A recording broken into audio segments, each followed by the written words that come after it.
Hello, everyone. Welcome back to yet another political episode. So, we are back today specifically with news in regards to the states of Nevada and Arizona. So, Nevada and Arizona are states in the SUNBELT, and those states, as you know, are keen into winning the said election. Although you could technically win Arizona and Nevada, you don't win the election with just those two states. But if we win like Nevada, which is absolutely more left-wing, more liberal compared to like Pennsylvania and Wisconsin, we win Nevada. I'm not going to say that we're going to win because in 2022, Nevada trended more right, was more right compared to Pennsylvania, compared to 2 years ago before 2022, where Nevada was actually more liberal compared to Pennsylvania, which was more conservative. So, yeah, it could be, there is a huge population influx that, like a mass exodus in Nevada. People left, people came in, and that's part of the reason Nevada is a big job state. More people that came in practically were conservatives. We got to remember Sunbelt, maybe older Americans in general, who I'm going to say it to a point they're progressive. They're not as progressive, but a lot of them, moderate, independent, and possibly conservative, most of them conservative, moved to Nevada. They are making Nevada a red state, slowly, but surely. So we're going to go ahead and take a look at the current situation when it comes to early voting. Republicans are nailing it. And Nevada and Arizona, you're seeing on October 17th, you got 538, a liberal network, they're calling Arizona for Trump. It's going to be a flip, and you're going to see, yes, it's looking like a Trump 1.4.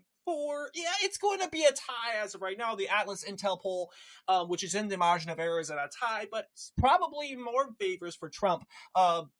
But yes, you're seeing this. Donald Trump is leading in every single average by 1 percentage point, over 1 percentage point. So we're going to go ahead and take a look at Arizona right now. And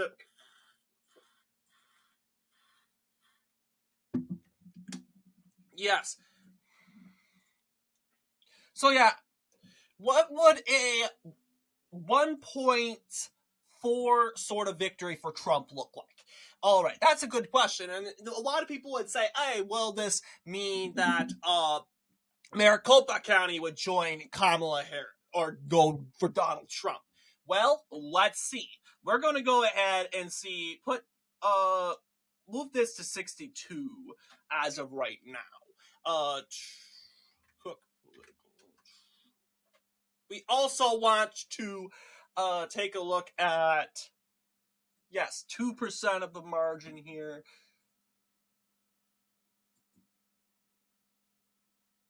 Yes, as of right now, Trump wins. Oh, actually, this is exactly what we were aiming for, 1.4.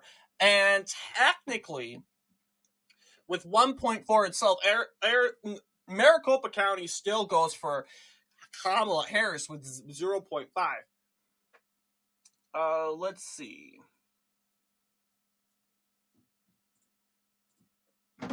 We're just going to make it influx here, 0.8.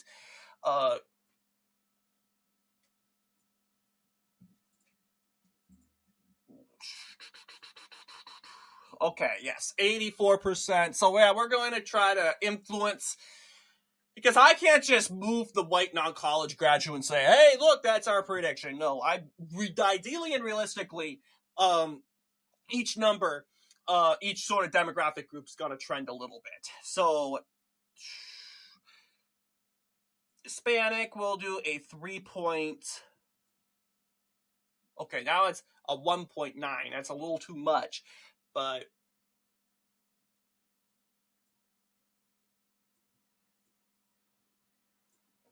yeah, now it's 2-pointer. Let's give a little bit more for Harris.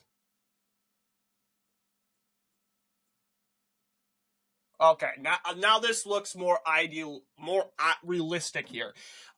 Ideally, this is what it's looking like right now.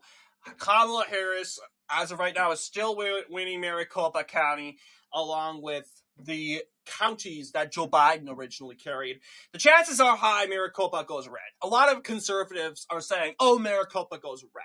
Well, here's the thing. Maricopa County has always been a county that's kind of voted for the winner. Let's see. Maricopa County. Yes, voted for Joe Biden in 2020, over like 50% in the 50% margin. It voted for Trump in 2016, voted for Romney in 2012. In 2008, it voted for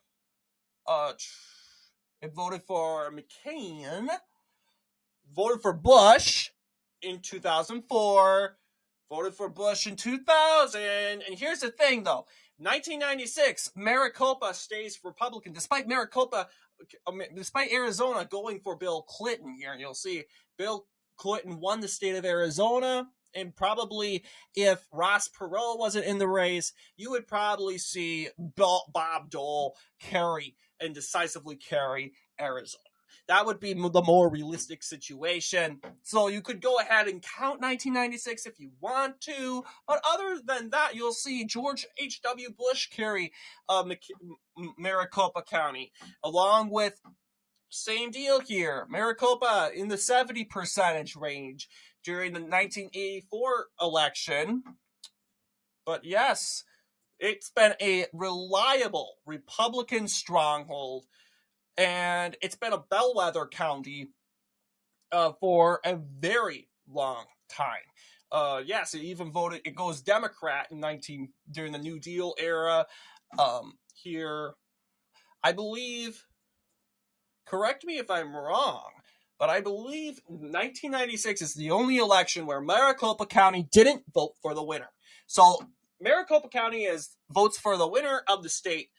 Whoever carries the state by around 90% of the time. Yes, he even voted for Woodrow Wilson, as you should know. Yeah, Maricopa County's voted for the winner, except 1996, where Bill Clinton won the state without carrying Maricopa County. And then again, Bill Clinton's the only said Democrat, or just person in general, only candidate to carry the state of Arizona without winning Maricopa County. Can Donald Trump still win the state without carrying Maricopa County? I know a lot of people say, oh, the chances are high. If he loses Maricopa County, he loses the election. Well, the chances are high that Trump's going to lose Maricopa County. Let's remember, Phoenix, Arizona is in the said county.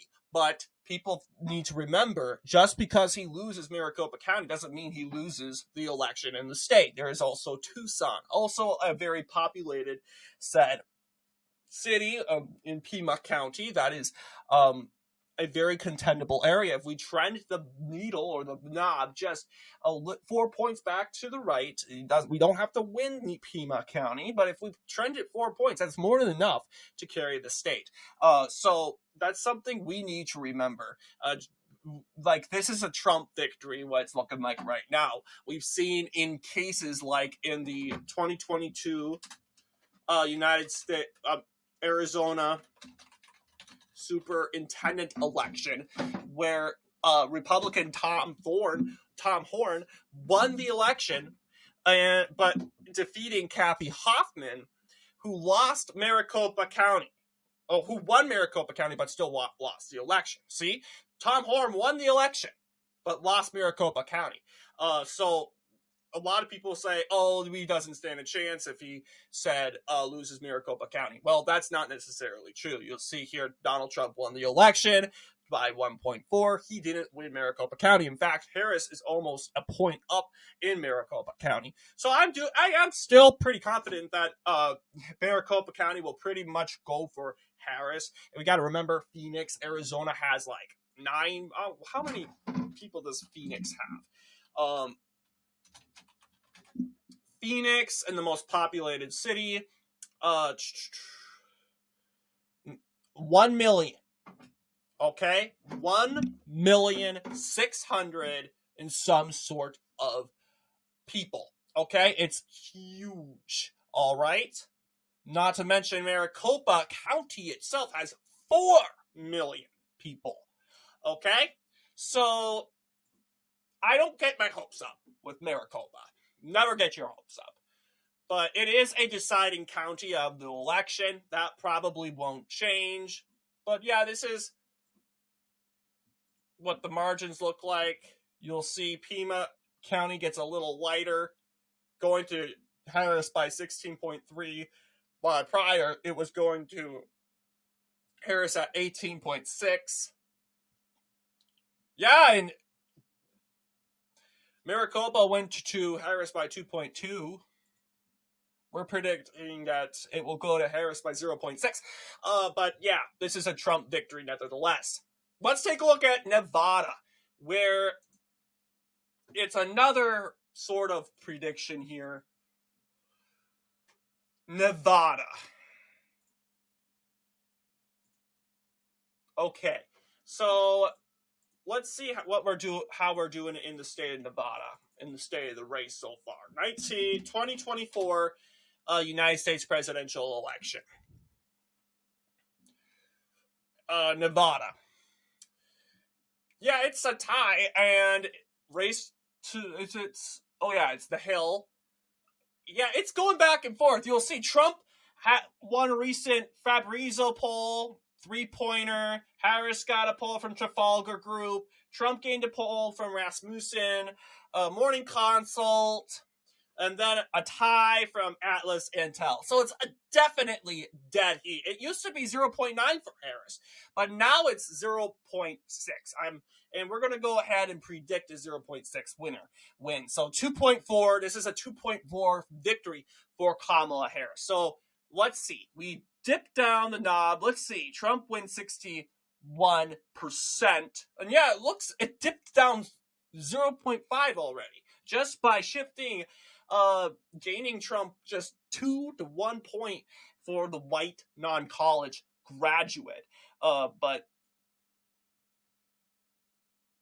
yeah, we're going to go ahead. Let's shift.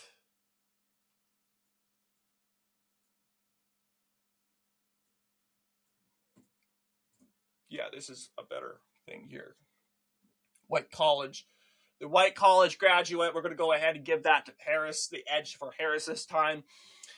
Shift African American down.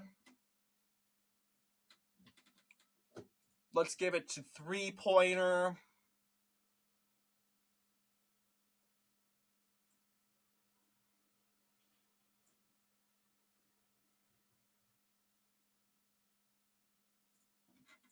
Let's see, 4-point.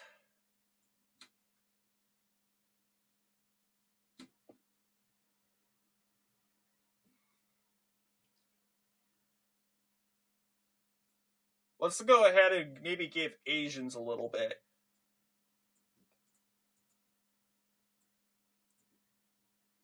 Okay, this is exactly what we predicted. So 0.6. All right. 48.8, 48.2. This is what it's looking like right now, according to Wikipedia average. Harris is winning Clark by 7.3. While she is winning Washoe by 2.8. Comparing this, yeah, this is much better compared to her 2.4 win. Well, this is not even hers, it's Biden's, must add. But yeah, 9.3. But it would be great to carry Washoe, and I think it is definitely winnable. Yes, it did almost vote for Biden by 5. It went for Biden by 4. We can remind our audience that we've carried Washoe in 2022 in a couple elections. Like example, the lieutenant governor's race. I think, was it Steve Anthony? Is that the guy? Now, of course, I'm looking it up. I was trying to avoid that. But yes, you'll see here the lieutenant governor, the Stravos Anthony. Okay, I was close, but Stravos Anthony defeated the incumbent lieutenant governor, Lisa Kano Burkhead, by, I would say, over 2 points. You'll see he carried Washoe County and Clark County. Yeah, it can happen. But yes, you'll see here. This is what the current situation is looking like as of right now. But other than that, I think that's it, other than voting early in the said states of Nevada. Of course, Democrats are going to be,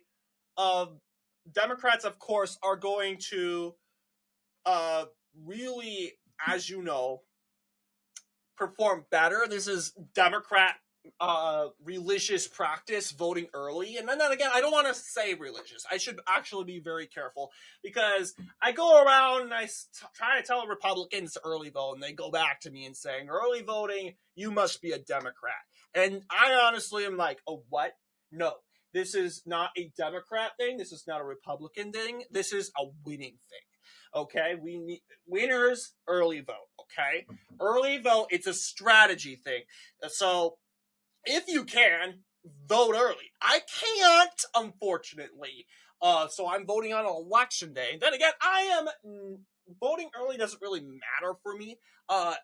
Because I don't come from a swing state. I come from blue Minnesota. So then again, my vote counts, and my vote is important in possibly flipping Minnesota red. I doubt we will, but we should try, right? We should absolutely try. But more importantly, voting early is more important in the swing states than it comes to usual red and blue states. So, yes, Donald Trump is not leading with early voting. We got to keep in mind, Democrats are leading by like 10 points, but we got to remember that Democrats were leading 4 years ago by 20 points. Sure, they'll say it was a pandemic, but let's think about it. Donald Trump did very well. He didn't underperform in 2020. He did very well. He lost the election, but that doesn't mean he underperformed. He underperformed. No, he overperformed, because he was supposed to lose so much. He was supposed to lose Florida by a lot. He was supposed to lose North Carolina by a lot. Ohio, Texas, Iowa were up in the air. They didn't even know if he was going to lead or win it. Very doubtfully. But he ended up winning those states very well. And he almost won the election. He could have done a little bit better in Arizona, Georgia, and Wisconsin by 1 point in each of those states. He would have been president right now. So let's keep in mind, Republicans did horrible with early voting in 2020, and they still did very well. 20 points behind with Democrats 4 years ago. They're now 10 points behind today. So, and being Republicans and knowing the Republicans, the 4-year stereotype that has began in 2020, going onward forward from 2022, Republicans don't early vote. Republicans don't like early voting. They vote in person. Well, that stereotype, Republicans are trying their best to break that stereotype. More and more Republicans are saying, hey, you know what? I'm going to early vote, because Donald Trump, he's doing a very great job saying, hey, early vote, vote early, vote early, vote early. Elon Musk, he's giving away $1 million to, I don't know, some petition for Trump, that people that will sign will get over. So yeah, Elon Musk announces 1 million giveaway from voters who sign petition in the said battleground states for Donald Trump. This is genius, because this actually pivots more voters to get into Donald Trump. Maybe they're not going to vote for Donald Trump, but then again, $1 million giveaway. That's the subject. That's the title. That is that's the purpose of the article. That's the headline of the article. Nothing else here. Not petition, no battleground states, not even Elon Musk himself. But it's going to be $1 million. Okay, that's the eye-opener for lots of Americans. This is actually a very good deal. And the real hard point is just to commit yourself to vote for or and support the said candidate that maybe he doesn't align with all of your views. But then again, the key is you're aiming for that $1 million giveaway. So that is a huge motivator. And having Elon Musk with tons of money and being probably the world's biggest trillionaire at this point, who can honestly afford to give $1 million to every I don't know. I would think it's a gamble, really. I doubt that if you go to sign this said petition in a swing state, you're going to find a $1 million check the next day. I really doubt. I think it's sort of like the lottery where there's going to be a string of giveaways, sort of like a YouTube, if you will, a YouTube Roblox giveaway, or if you guys do Roblox. I just picked a game where Roblox YouTubers go to Roblox, they go on a live, and they give away Robux to their subscribers. This is sort of what's going on with the Elon Musk sort of battleground petition states and for the battleground states. So obviously, it's looking very good. So yeah, so what do you guys think in regards to our video? Let me know down below. And as always, I will see you all in the next political episode.